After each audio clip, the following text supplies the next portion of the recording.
Autre résultat marquant de ce dimanche, la qualification de Djokovic pour les quarts de finale. Et au-delà du résultat expéditif face à Varias, battu 3-2 et 2, c'est sa série à Roland-Garros que la stat de notre partenaire Jeux CT Mat souligne ce dimanche. Le Serbe s'est qualifié pour son 14e quart de finale consécutif à Roland-Garros. C'est un record dans un même tournoi du Grand Chelem, devant Connors, qui avait fait 13 quarts consécutifs à l'US Open, et Ivan Lendl aussi, 11 quarts consécutifs à l'US Open. Voilà, donc pour info, c'est aussi son 55e quart de finale en Grand Chelem en carrière pour Djokovic, à 3 longueurs du record de Roger Federer. On a souvent souligné la longévité de Djokovic sur ces 10 dernières années, qui n'est plus à démontrer, mais à Roland-Garros, est-ce que ce chiffre vous étonne, Arnaud? Bah, il étonne, tu veux dire ce qu'il étonne, je sais pas si c'est le terme, en tout cas, il est monstrueux, c'est hallucinant, non? C'est stratosphérique. Et en fait, quand on met tous les chiffres, hein, plus on avance, ça devient vertigineux tout ça quand même, hein. Hmm. Je, est-ce- ouais, j'ai pas envie de relancer le débat du GOAT, mais j'ai quand même l'impression On quand n'est pas même là s'il encore. joue, non, je sais, mais juste si, enfin, s'il arrive à jouer encore 2 3 ans avec cet état de forme, franchement, il va distancer très probablement Nadal, Federer et tout le monde, enfin, et de loin, non? Donc, il y a un moment, le résultat, il compte plus que tout, Hmm. peut-être.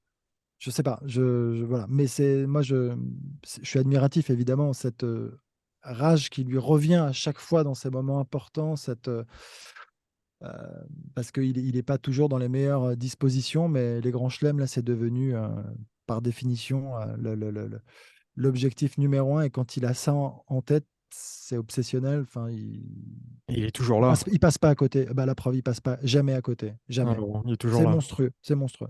Ouais, il est toujours là et alors, il y a les 14 de suite. La dernière fois qu'il a perdu avant l'écart, c'était, je crois, contre Jürgen Melzer en 2009, si je me souviens bien. Je crois que c'était Melzer au troisième tour.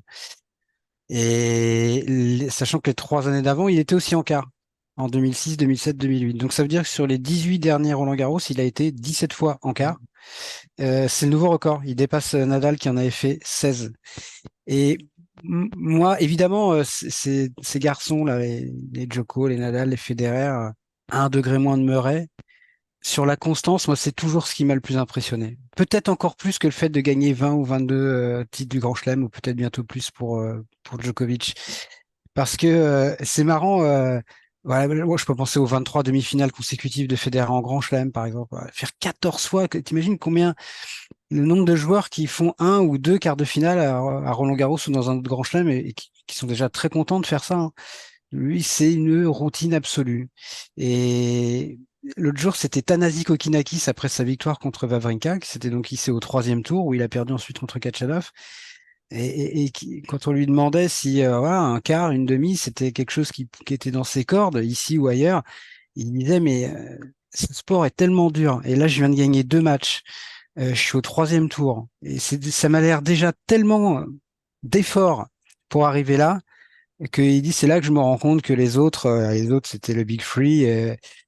C'est vraiment des martiens. Parce que il suffit d'un jour même moins bien, ils ont une telle marge, où ils avaient pour d'autres, pour certains, pour Federer, que c'est presque impossible de les voir perdre les défaites avant les huitièmes ou les quarts en Grand Chelem, tu les comptes sur les doigts d'une main.